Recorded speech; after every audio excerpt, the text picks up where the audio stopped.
Sigurado kayo si Franco Molina ang nanaksak? Opo, sir. Ito nga ho, kasama ko ho yung apo ng biktima. Pagkatapos nga ho nun, tumakas din ho yung loko-loko na yun eh. Tsaka sir, marami hong nakakita, mga kapitbahay ho namin. Sige, may team nang naghahanap sa kanya. Babalitaan namin kayo kapag nagkaroon na ng lead. Sir, parang awa niyo na. Huwag yung titigil hanapin siya. Sige sir, asahan niyo po. Thank you, Chief. Sige po.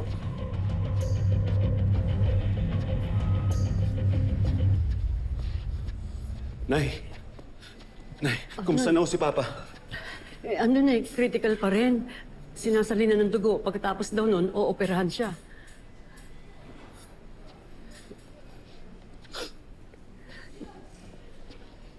Anak. Magmak, pasensya ka na. Hindi ko... Para saan? Dahil sa pagkalat nyo ng video? Makmak, Dahil sa pagmamayaan nyo sa akin? O dahil agaw buhay ngayon si Lolo? makmak. Magmak, anak. Hindi ko naman gusto yung nangyari. Lalo na ako! Nananahimik kami! Maayos yung buhay namin! Tapos dumating kayo? Para saan pa? Para guluhin ulit? Makmak, tama na. Para guluhin ulit yung buhay namin? Tama na! Sabihin mo!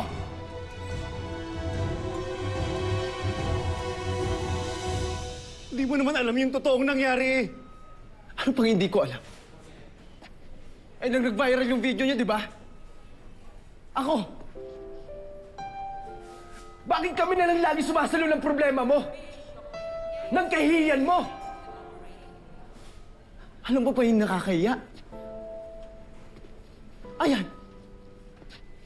Critical ngayon si Lolo! Hindi mo ba alam yun? Hindi ko naman alam na mangyayari ito. Nangyari dahil sa'yo! Nangyari dahil sa desisyon mo! Tama na. Tama na na! Tama na sabi! Hindi ito ang tamang oras para dyan. Paano pa po? Na-critical na si Lolo! Munti ka na siya mamatay! Walang nangyayari pa sa lolo mo. Ginagamot pa siya. Sana naman lumaban ka muna kasama namin. Hindi ko sino-sino sinisisi mo. Walang may gusto sa mga nangyari. Wala. Pag may yun nangyari kay Lolo, hindi kita mapapatawad. Tandaan mo yan. Makmak,